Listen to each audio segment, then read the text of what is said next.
Bienvenidos a 360 grados, una visión global de la noticia, un espacio para debatir sobre todo lo que sucede en Colombia y en el mundo.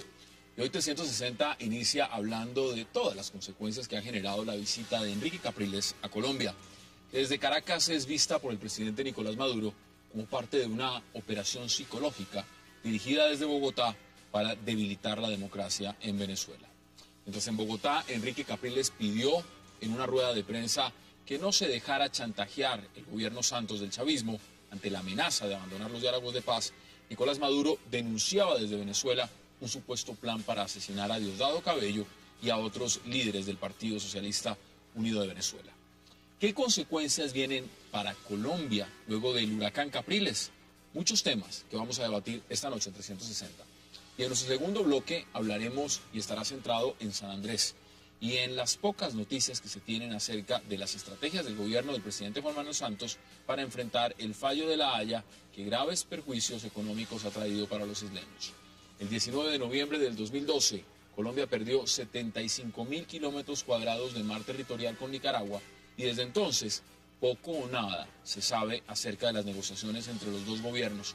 Y desde la Cancillería solo se habla de esperar un informe de la firma Volterra Fietta para saber qué hacer ante La Haya. ¿Qué pasará con San Andrés? No hay que olvidar el tema San Andrés, tema de debate. Y ya en segundos le vamos a dar la bienvenida a nuestros invitados. No se muevan. Un televisor que puedes controlar con tus movimientos y tu voz. Canal 2. Y que se ajusta a lo que estás viendo. Nuevo Samsung Smart TV, la más avanzada experiencia en televisión.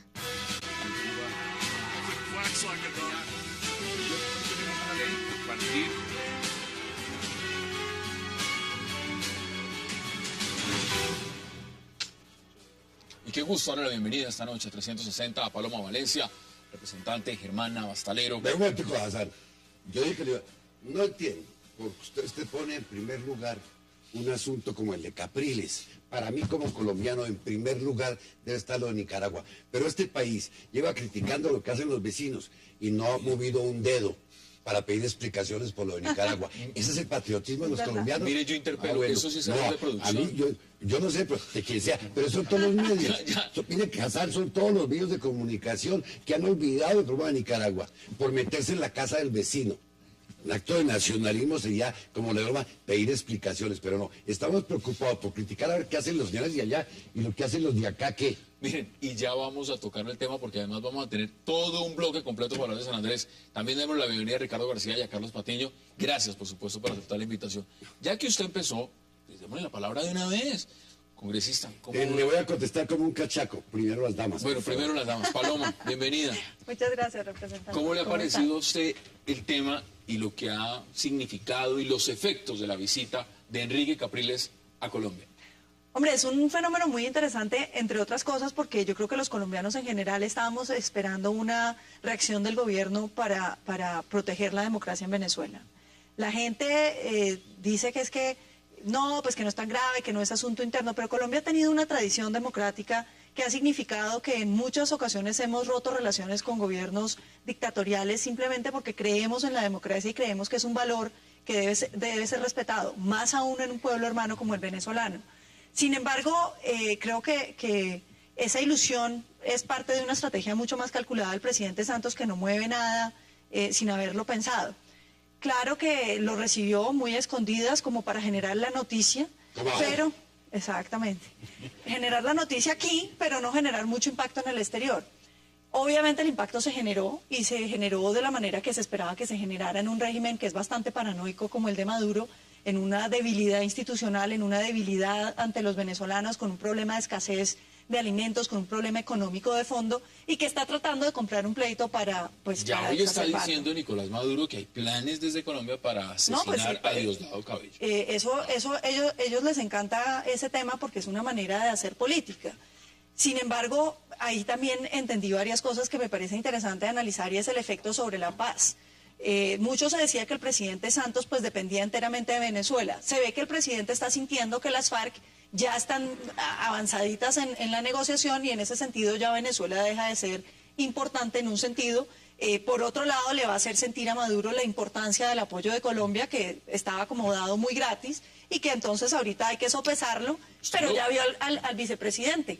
Salió en los medios internacionales a decir que ese es un gobierno absolutamente legítimo. Ricardo, ¿usted cómo lo ve? Hombre, la diplomacia es un arte, una ciencia de equilibrios. En este caso, el presidente Santos lo que ha hecho es un fino juego de equilibrios, aunque tenga riesgos. ¿Qué equilibrios?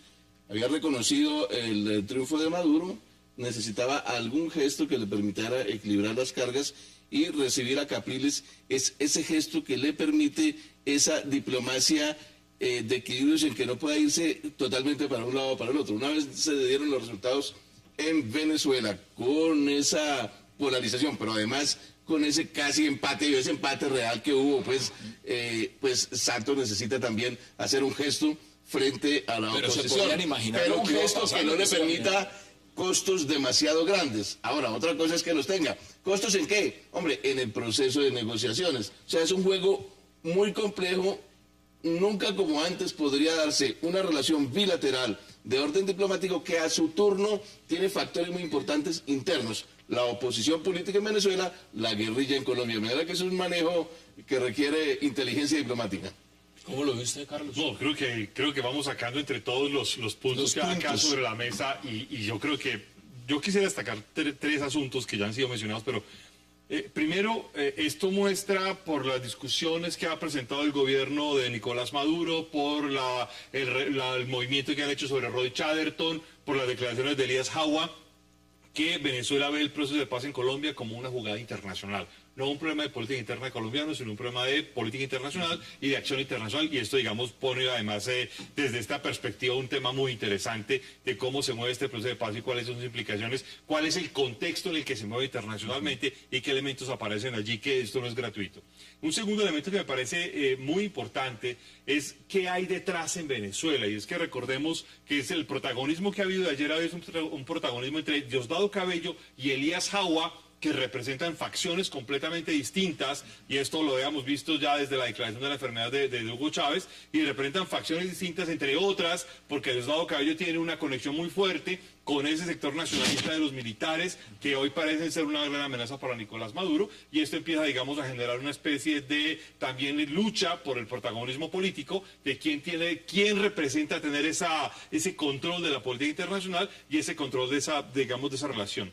Y luego algo que pues muchos esperaban que no fuera a suceder con Nicolás Maduro, dado que no estaba Chávez beligerante, una gran capacidad discursiva, etcétera, y es que hemos vuelto a un momento de declaraciones incluso muy fuertes de confrontar al Estado colombiano, pero sin embargo a lo largo de estos 2 días de crisis por la llegada de Enrique Capriles, que comparto lo que han dicho tanto Paloma como Ricardo en el tema del equilibrio y el cálculo que el presidente hace, pues yo creo que esto no está pasando de ser una manifestación más.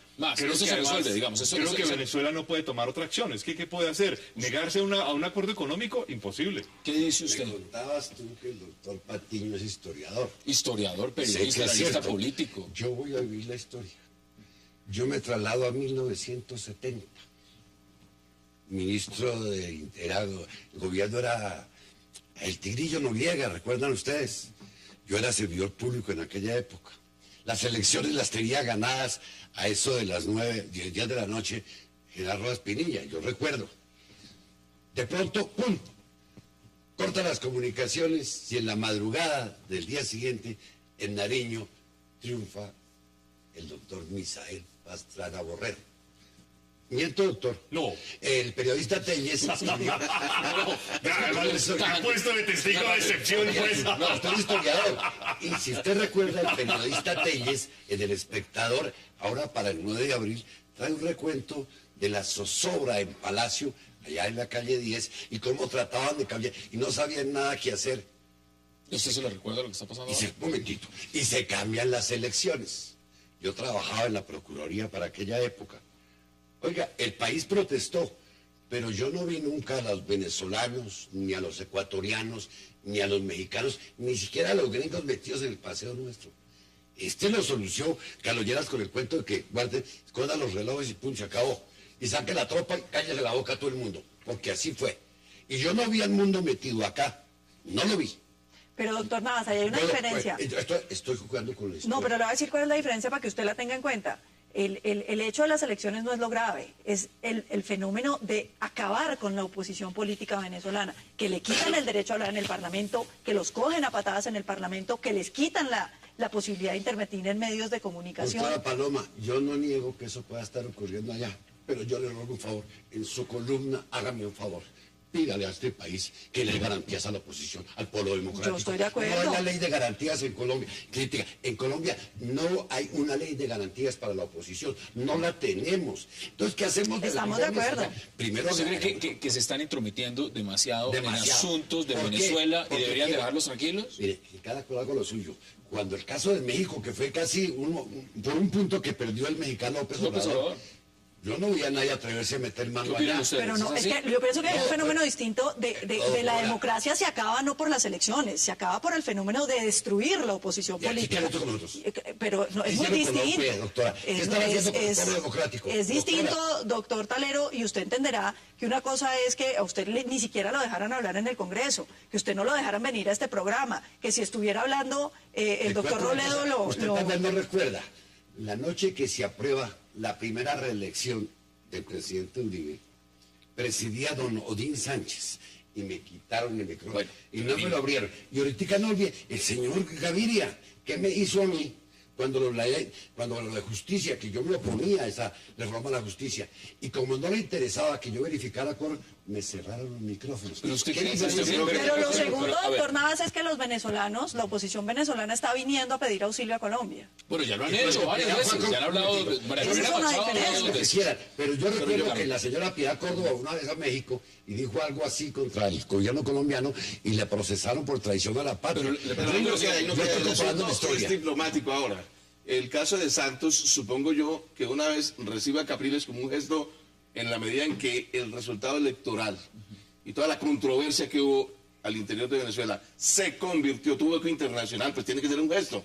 Y ese gesto, el problema son los costos que puede tener. ¿Cuáles son los costos políticos? Lo que Venezuela insinuó o amenaza abiertamente, quitarle el apoyo al proceso de negociación. ¿Qué es lo que tiene que hacer ahora Santos? Y que seguramente hará hablar con Venezuela. Ese es el juego que lo iba a manejar directamente para atenuar los costos, ¿o no? Para minorar los costos. ¿Qué ganó Santos anoche? Anoche los uribistas ya estaban haciéndole buena cara a Santos. Y ya el conservador estaba anoche a las 11 de la noche. Yo creo que el asunto es más complicado que el uribismo. Yo creo que el uribismo no es... Ellos harán sus cálculos, pero digamos desde el punto de vista del Estado, eso no es lo importante. Desde el punto de vista del Estado creo que el presidente ha hecho una jugada política absolutamente importante, en el sentido en que el presidente ha demostrado que, como lo decía Paloma ahora, ha empezado a ganar una fuerza muy importante en el proceso de paz, ha demostrado que empieza a tener una capacidad de tener un equilibrio interno, pero además le ha demostrado a Venezuela que Colombia no depende y no le tiene miedo a las decisiones de Venezuela. Y aquí quiero recordar una cosa, que es que hoy fue un tema de debate muy interesante en Venezuela de muchos internacionalistas, y es que decían que Santos traicionó aquella declaración que le había hecho a Chávez de que eran los mejores nuevos amigos. El asunto no es este, los estados no tienen amigos, los estados tienen intereses, que además lo vamos a pasar a decir ya con el tema de Nicaragua. Los estados tienen intereses y tienen intereses contundentes, y en esta perspectiva el presidente Santos está jugando algo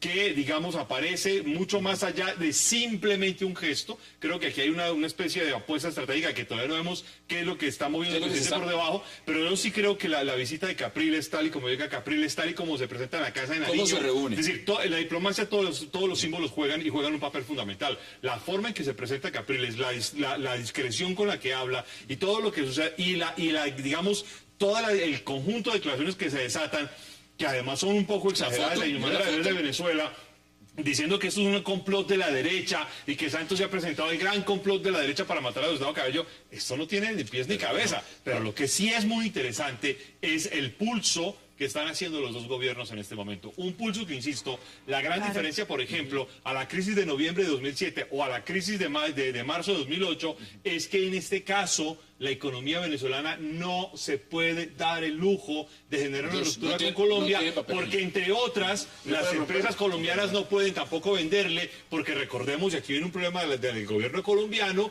el gobierno colombiano no ha logrado que se le cancele a las empresas colombianas la totalidad del dinero que se debía en 2010. Yo quiero la pausa, les doy la palabra inmediata. Hagamos la primera pausa en 360 y ya regresamos.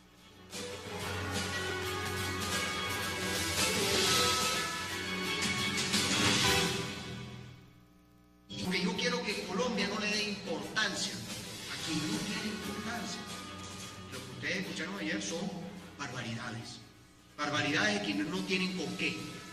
Porque ustedes saben qué es lo que más les frustra allá. Que ese es un gobierno que usted no sabe quién es el líder. Allá no hay liderazgo. De este lado, no solamente que hay liderazgo, hay unidad. Y no solamente la unidad, sino además el respaldo popular, que es lo más importante. Si usted no tiene pueblo que lo respalde, usted está fregado. Usted puede tener mucho poder, pero usted está fregado. Regresamos a 360, eso fue hoy en rueda de prensa. ¿Puedo decir una cosa? Claro, dígala. No, pero es que resulta que ahorita veo lo que ustedes comentan, el caso del noviazgo de Santos con Chávez y con todo. Yo recuerdo que siendo conciliador en la Fundación Servicio Jurídico Popular, logramos que un matrimonio se reconciliara.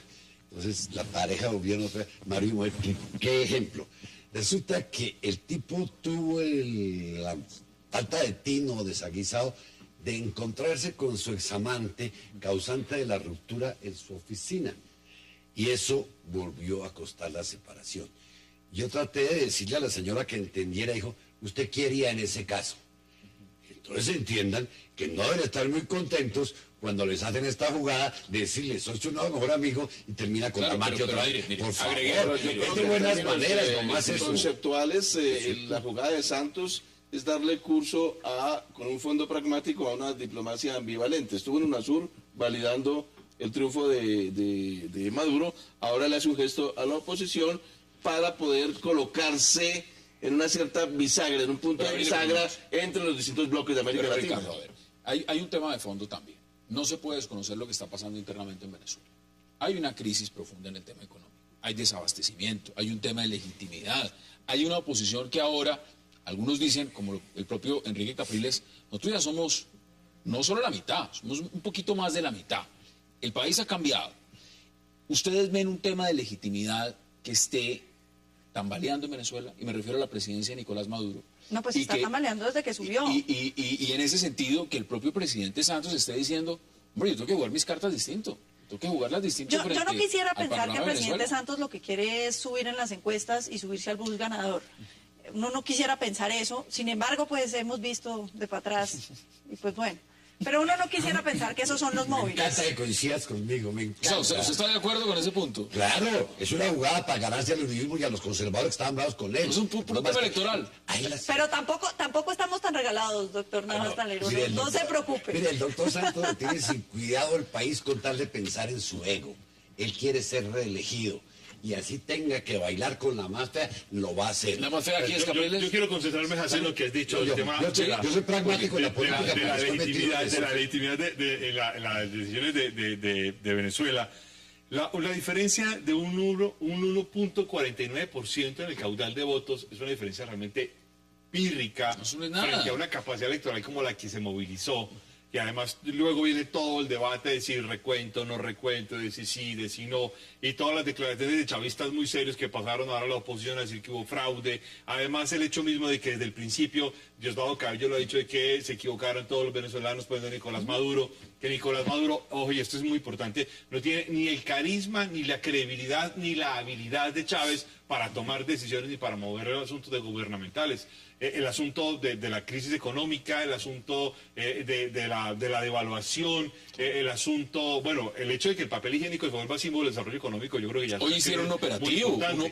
Ahora, es que están comiendo demasiado, Esto lleva a una situación muy complicada y es que el gobierno de Venezuela, que venía de una situación de fortaleza internacional muy fuerte, enfrenta hoy un elemento muy paradójico, una soledad internacional provocada incluso entre sus propios socios del ALBA, porque hoy no vemos ni a Nicaragua, ni a Bolivia, ni a Ecuador con la dándole misma un cable euforia importante de apoyo Oiga, al doctor gobierno García, No venezolano. con la misma fuerza, pero sí hay una relación. Doctor, buena No, con sí, ellos. pero digamos Es no hay una Yo quisiera contundencia. rescatar un punto que se dijo al comienzo, tal vez, Paloma, y es el momento en que se da este gesto de Santos, para resaltar quizá también un factor interno, que son las negociaciones con las FARC. Se da justamente después de que se habla de que han coronado, rematado el primer punto de la agenda. Es decir, para hablar en otros términos, cuando el proceso puede caminar solo sin necesidad. Y 2 semanas de la después muleta de del buen Venezuela. gobierno O sea, y de la cuando salida de cobra Juan cierto Galleras Eso es y un lo cálculo, demás. pues, Sin pero embargo, es un no quiero- cálculo. Historiador, para acuda usted para que acabe con nuestra pelea. Primero que todo, el señor Al Gore perdió frente a Bush por un margen dudoso y la Florida estuvo en stand-by y tuvieron que convocar a la Corte un condado ahí en la Florida. en Florida. Tuvieron que convocar a la Corte para que la Corte dijera quién era el presidente de los Estados Unidos cuando se mostraba a las taras que hubo un fraude peor que el que pasó aquí con Nopal. Pero como eran ellos, como era un régimen de derecha, nadie dijo nada. Pero ella lo aceptó Cuando- también. No, O sea, Al Gore salió y aceptó después de que la Corte falló. no, pero Dijo, por acepto. eso, que el caso de México, también un gobierno de derecha logra ganar con la trampa esa que le hacen a López Obrador y dura un mes ese país paralizado. Y nadie más se metió allá, porque era un gobierno de derecha. Yo le pregunto, si en vez de ser el gobierno de este señor Maduro, fuera un gobierno de derecha, estaba todo el mundo Pues mire lo que está diciendo Nicolás Maduro. Ahí están las declaraciones. pero- Volvemos pero- al debate. Es izquierda. No, La única gracia es no, porque Honduras... Los dirigentes políticos como Julio Borges, que expresamente declara ayer, dice, hemos venido a Colombia para impulsar la democratización de Venezuela. Y ahora Venezuela va a tener democracia porque tenemos el apoyo de Colombia. Lo dice Julio Borges, ahora que no lo venga a negar. Ahora, algunas de estas declaraciones y actitudes conforman delitos en el Código Penal venezolano. Después no se vengan a quejar de que aquí se les persigue, no, pero no puede ser que nadie vaya al exterior a conspirar con mafias gringas, con mafias colombianas para destruir a Venezuela, mientras nosotros estamos trabajando aquí, mira. ¿Sabe qué? Me acuerda de Uribe cuando pidió denunciar a Piedad Córdoba porque en México dijo que los países iban a romper relaciones con Colombia y le denunciaron por traición a la patria. Pero a ver, Igualito. ¿cuántas veces no se reunió el Y gobierno Uribe de hizo lo Hugo mismo Chávez? con Piedad Pero Igualito. Capriles no está diciendo que Pero, rompan a ver, yo relaciones. quiero, Está diciendo que con la ayuda de Colombia sacan Yo a quiero este. recordar, algo que para plantearle aquí, abrir el abanico con el doctor Navas, y es que quiero que recordemos que es que el gobierno de Chávez fue activo en involucrarse en campañas políticas en América Latina, en involucrarse en debates con los candidatos de un lado y de otro de forma permanente. Ahora, yo creo que ese no es el debate, yo creo que el asunto es que Venezuela se volvió una pieza clave de la estabilidad política internacional de América Latina en estos 14 años. Guste del que le guste, no le guste el que no le guste. Venezuela se volvió una pieza clave de la estabilidad política internacional. ¿Va a continuar siendo así? Eso es lo que estamos por ver. Si va a seguir siendo una pieza clave o no de este contexto. Que si su modelo económico triunfó o no triunfó, ese es parte del Eso es debate distinto. y empieza a mostrar si va a alguna parte o no va. Que si militarmente juega un papel clave y va a explotar esta compra de armamento y este intento de armar un ejército moderno en algo parecido, pues lo dudamos, no creemos. Pero digamos, el asunto importante es que ¿por qué Venezuela, y para que no parezcamos intervencionistas a la luz de la discusión del doctor Navas, es que ¿por qué es grave lo que pasa con Venezuela? Pero no dio Porque Honduras. Venezuela es Para mí, hoy esto es un una país de pieza pelea. fundamental Es de la evidente que es estabilidad una pieza política de América importante, Latina. pero el punto ahí es, ¿ustedes se imaginan que Santos simplemente hace esto para ir rompiendo con Maduro? Yo creo que va a ser un esfuerzo ahorita, por el contrario, para amarrar también ya lo hizo, salió el ese vicepresidente. aliado, porque lo necesitan también. O sea, No me gusta, Venezuela no hoy y soy Colombia se necesitan desde el punto de vista económico y desde el punto de vista de los factores Pero, internos a de ver, inestabilidad. Pero aquí se ha dado, en las declaraciones las estamos viendo, las hemos visto. Aquí se ha dado un tinte de chantaje.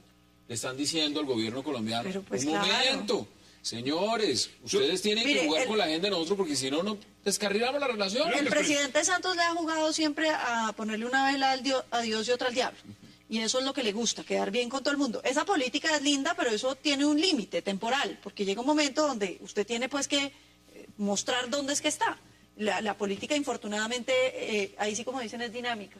Entonces, usted tiene que tomar decisiones. Y lo que le pasa al presidente Santos es que en los primeros 2 años le prometió a todos.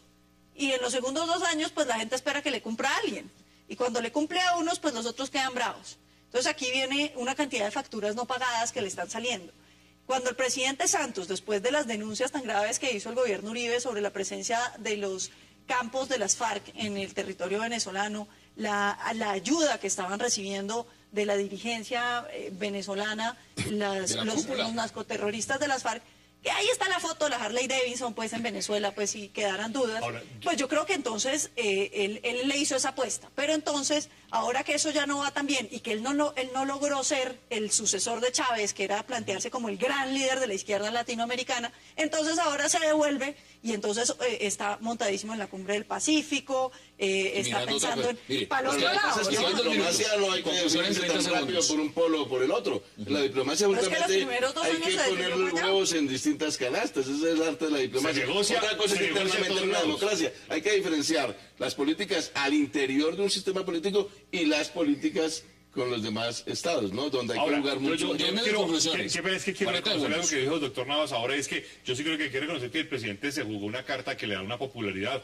Esto tiene un rédito interno importantísimo, y esto lo ubica en el centro del debate de nuevo, frente a la crítica de la oposición que venga de los conservadores o de los, digamos, de la izquierda, lo ubica de nuevo en un centro de debate muy importante que el presidente no lo había digamos, ganado, tenido, pronto vamos a empezar a ver resultados. Y ahora, digamos, empieza a tener un efecto importantísimo. Con el solo estrechón de manos, sin haber respondido nada. Sin haber dicho nada, porque además hay que decir que el presidente ha sido absolutamente prudente. Sí, claro. El presidente ha sido absolutamente prudente, lo ha dejado en la dinámica diplomática. No es una palabra demasiado generosa, Carlos. Bueno, ya eso es un calificativo, Paloma. Usted dice que es prudente. 30 segundos para que concluya. Prudente en el no hablar, pero imprudente en el actuar.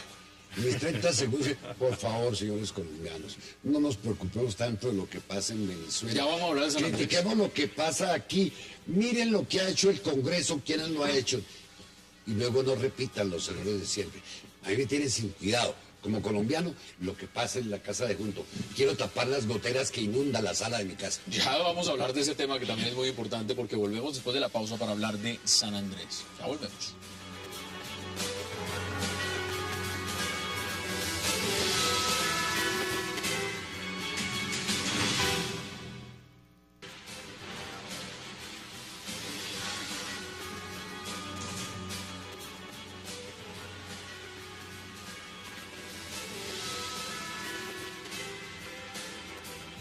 Regresamos a 360, estamos viendo imágenes del archipiélago de San Andrés.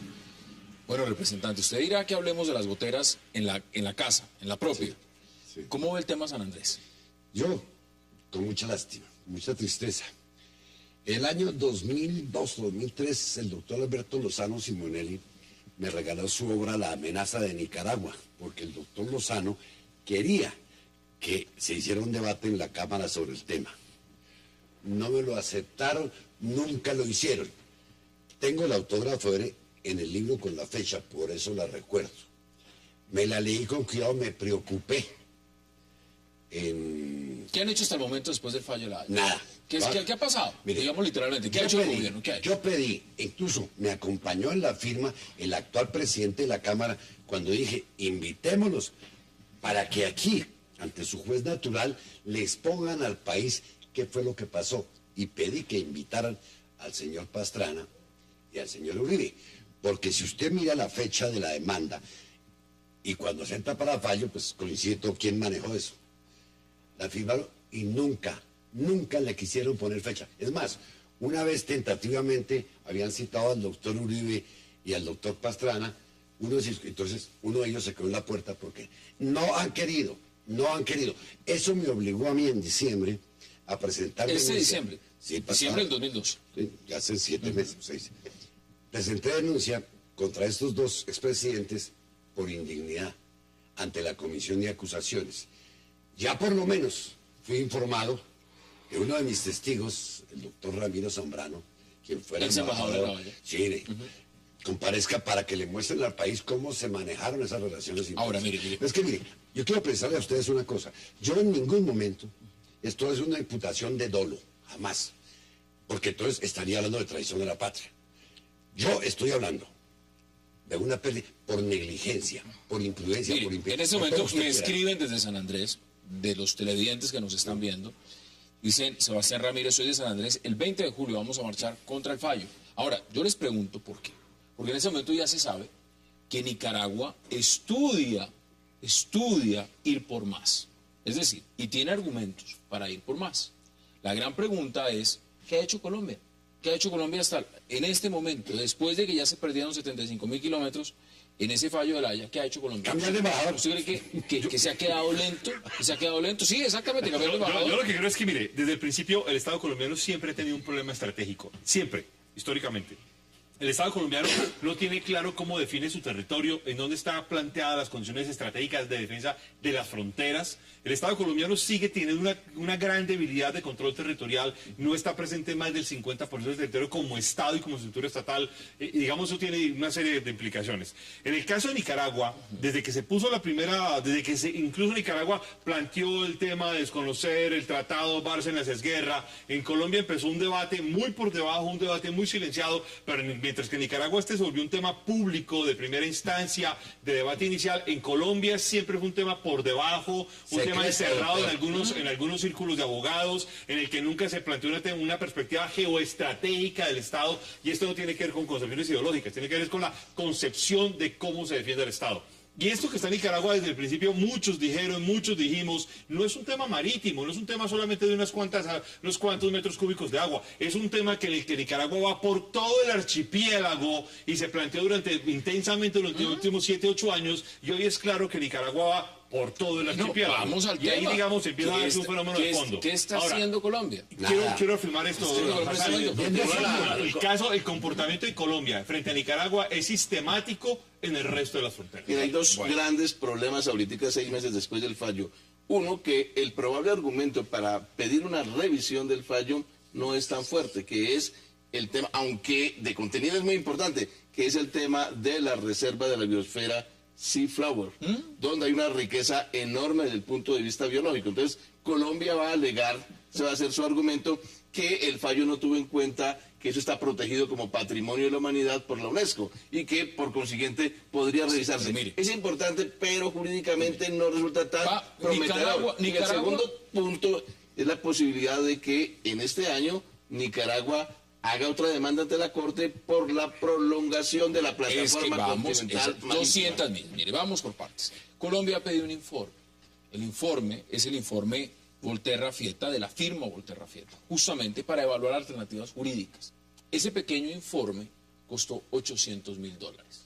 Claro, pero bueno, eso cuesta, digamos, Eso esos cuesta, informes cuestan. Eso. Ahí lo que es grave, digamos, me parece a mí, y viéndose al futuro, es que yo creo que si Colombia no toma unas decisiones de fondo, que yo creo que deben pasar por desacatar ese fallo, pues simplemente San Andrés va a preferir irse. Porque aquí lo que está en juego, claro, ellos les va mejor peleando solos, porque finalmente pueden decir que este gobierno y este país no los traicionó y ellos son un archipiélago. Pero venga, le digo una cosa, el otro tema que me parece importante es, en las estrategias jurídicas usted puede perder, porque de eso se tratan los procesos jurídicos. Eso pasa, si no, pues todos ganaríamos los procesos. Sin embargo, yo creo que ahí hay un tema de vanidad, incluso del embajador Londoño, que impidió que otros juristas importantes, otros historiadores importantes se emitieran. Yo creo que ahí hay un tema además de mala información de parte del embajador Londoño a los presidentes que estaban ejerciendo su cargo. Este gobierno también puso un alto consejero para San Andrés, en su momento, Juan Mesa. Y el anterior, y el anterior, y el anterior. ¿Qué han hecho? En ese momento, bueno, ya está el alto consejero, ya está en buen gobierno, ya se hacen las cosas. El problema no estaba en San Andrés, ¿qué hizo el problema alto estaba en La Haya, hombre. Allá donde los nicaragüenses pusieron durante 30 y pico de años el mismo, a Cuellar. Cuellar fue amigo y conocía a La Haya, como conocía nosotros aquí la parte de Teusaquillo. Era amigo de todos, doctor, amigo de los conjueces, de todos. Y es el tema del acuerdo de Bogotá. El retiro de Colombia de ese acuerdo requiere un año para que se haga efectivo. Y en el lapso de ese año, hasta noviembre de este 2013, Nicaragua tendría posibilidades para hacer la demanda ante la Corte sobre la prolongación de la plataforma marítima. Ese es el punto crítico. Yo quiero complementar ese apoyo con una Colombia puede neutralizar eso o no. Quiero Ese es el punto complementarlo. crítico. Primero, tiene una consecuencia geopolítica grave. Si esto sucede, Colombia está desapareciendo del Gran Caribe. Desaparece del Gran Caribe No y se va, desaparece sí, ya no está. como lo que es, como un estado importante. Ahora, luego hay un asunto que ha pasado como una cosa folclórica, pero no es folclórica.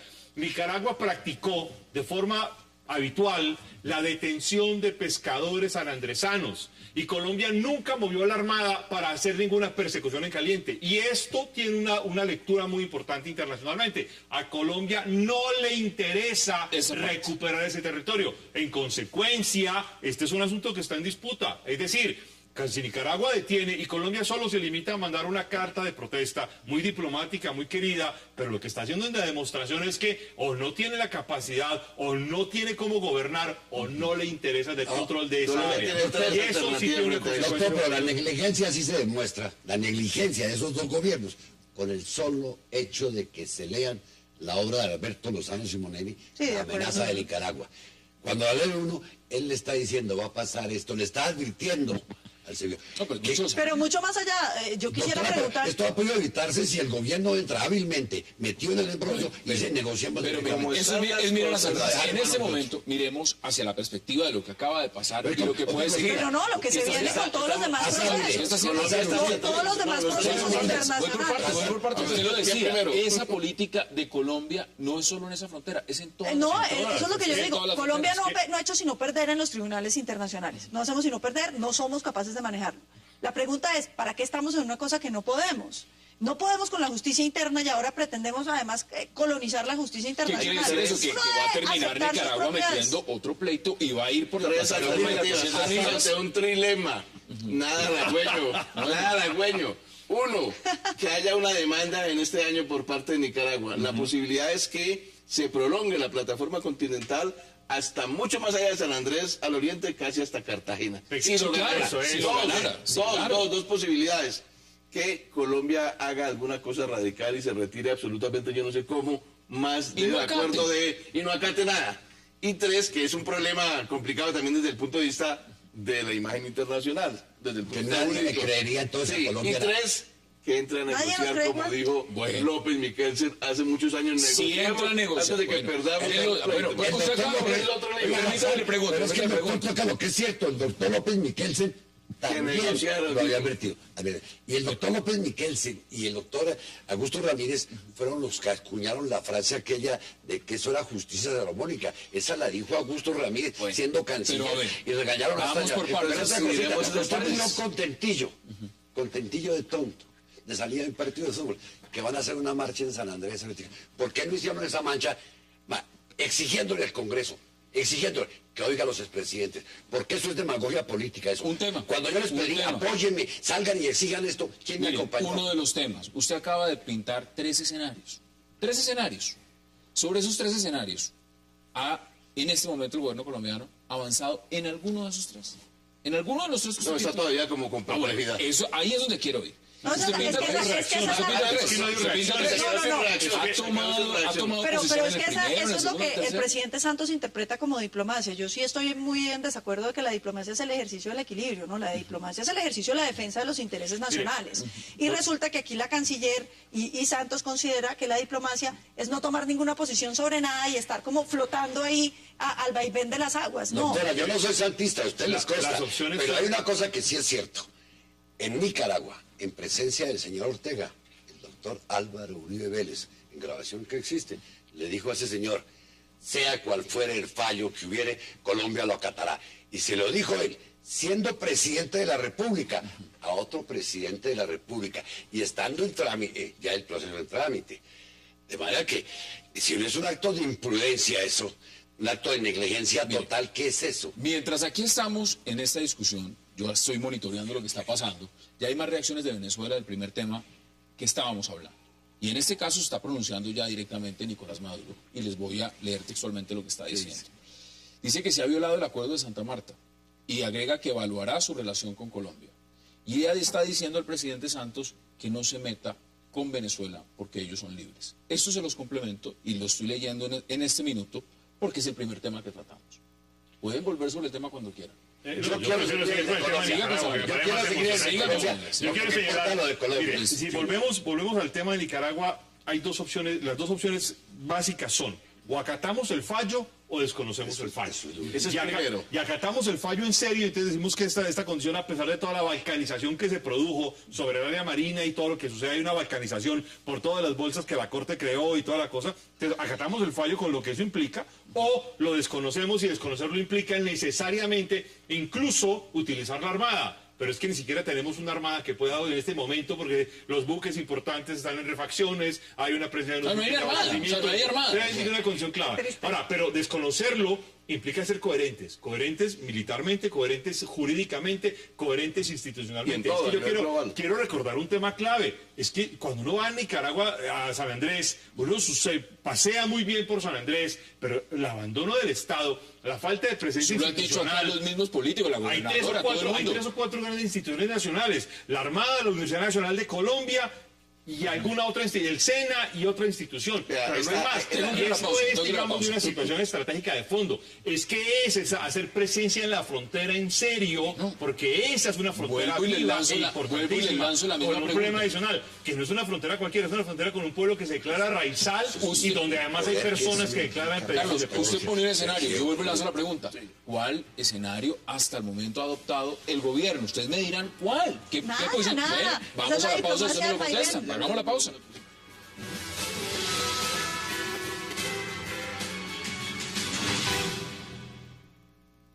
Santillana en San Andrés por pérdida de territorio marítimo muestra incompetencia oficial, pérdida de empleos y exportaciones. Regresamos a 360. Usted ha dicho, representante, que va al Congreso, ha citado expertos, ha hecho todo lo que se puede hacer desde el punto de vista de un congresista. ¿Cómo ve usted el rol que ha jugado? Abiertamente, digámoslo puntualmente.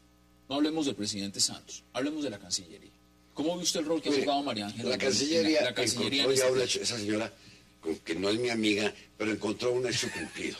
Yo quiero es que me digan quién fue el responsable de llegar a tal situación, porque no voy a mirar el efecto, quiero conocer la causa, que es lo lógico. ¿Por qué llegamos allá? Por eso yo apunto a las cabezas, que son este señor Uribe y este señor Pastrana. Pero hay un problema gravísimo, que la clase política lo ha previsto, y por eso no quieren hacer el debate, y los de San Andrés haciendo marchitas. No hagan marchas. Usted lo dice abiertamente, el debate no lo quieren hacer. ¿Por qué no lo quieren hacer? Porque hacer el debate en ese momento sería enfrentar al doctor Pastrana con el doctor Uribe, y políticamente no les interesa, porque dio una ruptura en esa pequeña coalición que hay. Porque lo yo no creo, el presidente Uribe ha sido muy enérgico en decir que él quiere ir al debate, él quiere ir y quiere hablar y quiere explicar. Y él, digamos, yo creo que el presidente nunca se ha escondido de ningún debate. Allí estuvo y no lo dejaron. Usted puede tener razón. Entonces, ¿qué me dice? Que los conservadores son los que no quieren que no haya debate. No, el que no quiere es Santos. Pues, no. El que no quiere es Santos. Santos no tiene que ver. No, claro. No, porque el que pidió aplazamiento de Pastrana. Es que el debate es... Claro, pero él pidió aplazamiento, pero el que no ha dejado de hacer el debate es el Congreso, que adivine quién maneja la unanimidad nacional. Ustedes habrán leído esta columna. Quiero aprovechar para mirar ese tema, porque Laura Gil es una columna que se dice a negociar ya. Y en esa columna plantea lo siguiente, Carlos y Ricardo y Paloma y representante. Dice, la única manera de salir de este embrollo consiste en negociar un tratado limítrofe, cierto, el acatamiento inmediato del fallo y el cierre definitivo de la controversia fronteriza. Eso plantea ella. Ahora, ¿usted qué dice frente a esa postura? No, yo creo que no. Mire, aquí lo que está en juego no es simplemente el mar territorial. No le puede parecer mucho, poco, bonito, feo, pero ahí no está en juego eso. Eso ya es ahí. El hecho es San Andrés.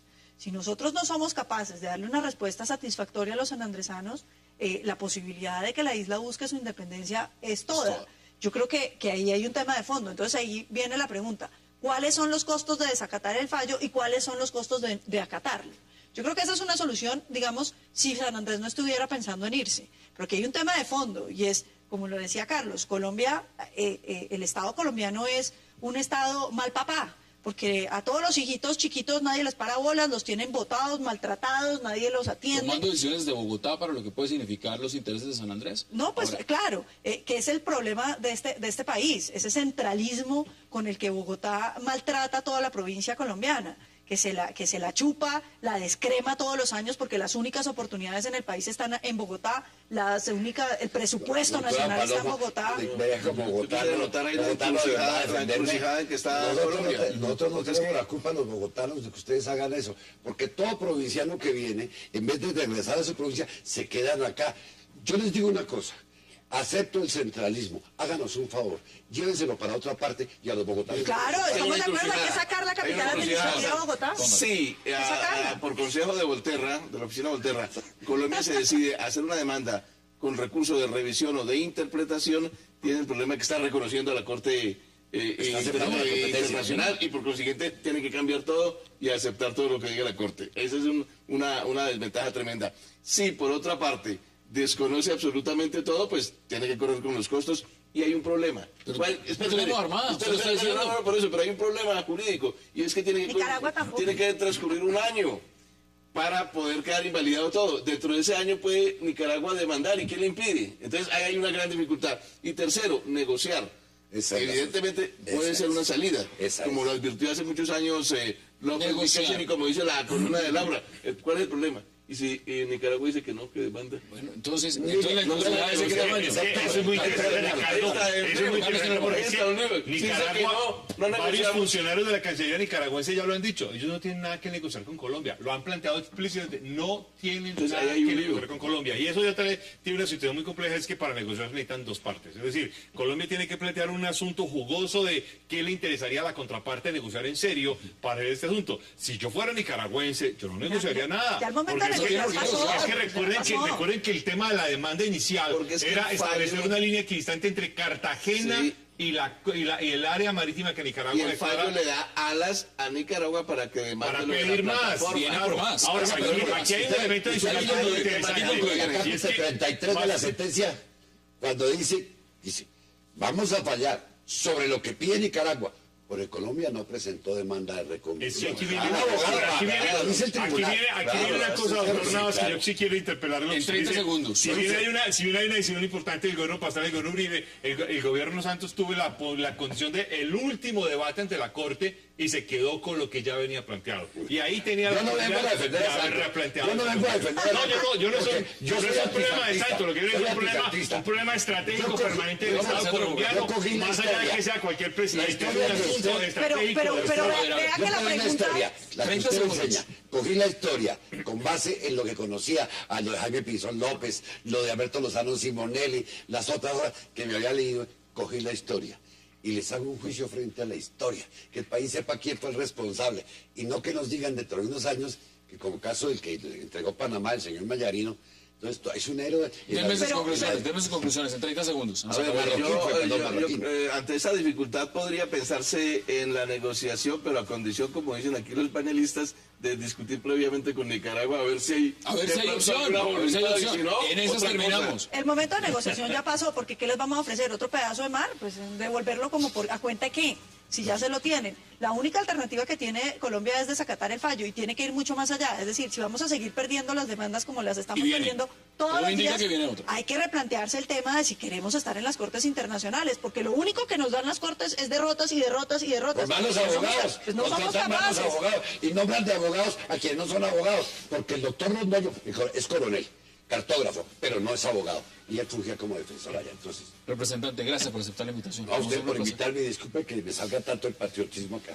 Ricardo, como siempre, gracias por aceptar la invitación. Paloma, gracias también. Muchas gracias. Y a usted, gracias por acompañarnos. Nos vemos mañana de nuevo a la misma hora para seguir debatiendo toda la agenda política de Colombia y del mundo. Es una próxima oportunidad.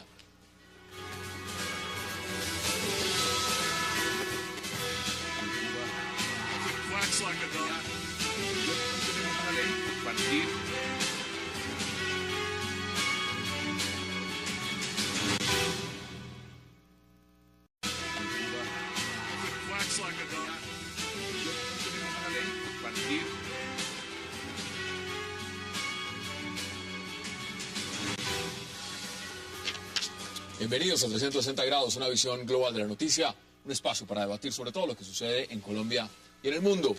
Y hoy 360 inicia hablando de todas las consecuencias que ha generado la visita de Enrique Capriles a Colombia, que desde Caracas es vista por el presidente Nicolás Maduro como parte de una operación psicológica dirigida desde Bogotá para debilitar la democracia en Venezuela.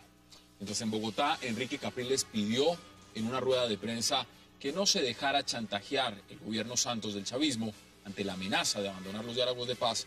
Nicolás Maduro denunciaba desde Venezuela un supuesto plan para asesinar a Diosdado Cabello y a otros líderes del Partido Socialista Unido de Venezuela.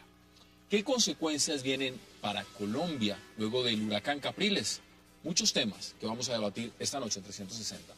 Y en nuestro segundo... Está como un cachaco, primero las damas. Bueno, primero las damas. Paloma, bienvenida. Muchas gracias, representante. ¿Cómo le ha parecido a usted el tema y lo que ha significado y los efectos de la visita de Enrique Capriles a Colombia?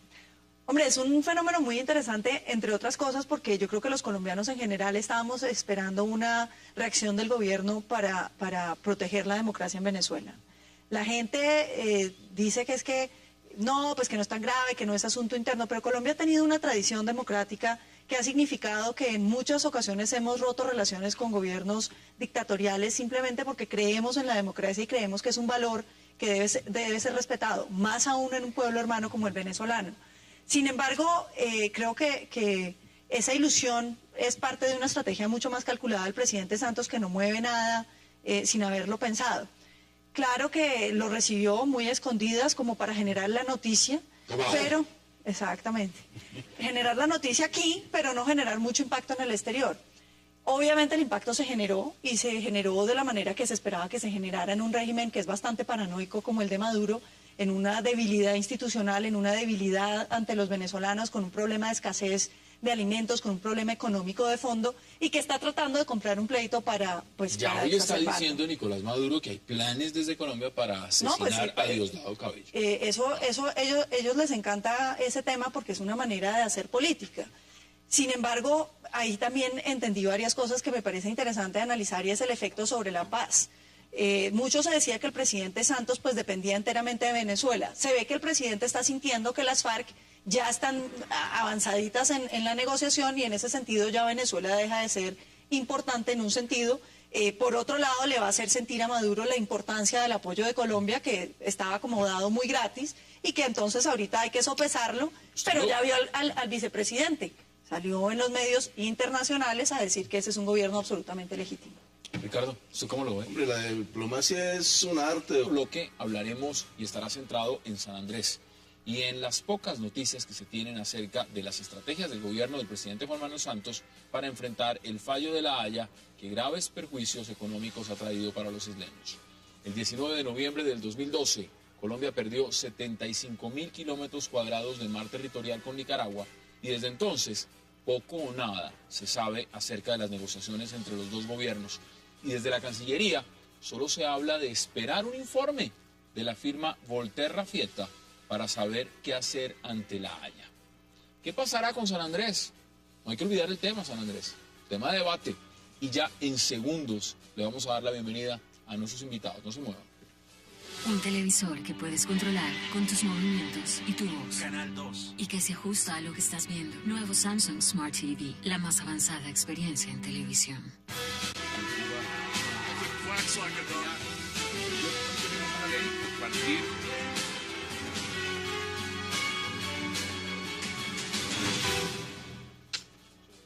Y qué gusto darle la bienvenida esta noche a 360 a Paloma Valencia, representante Germana Bastalero. Pero un momentico, Hazard.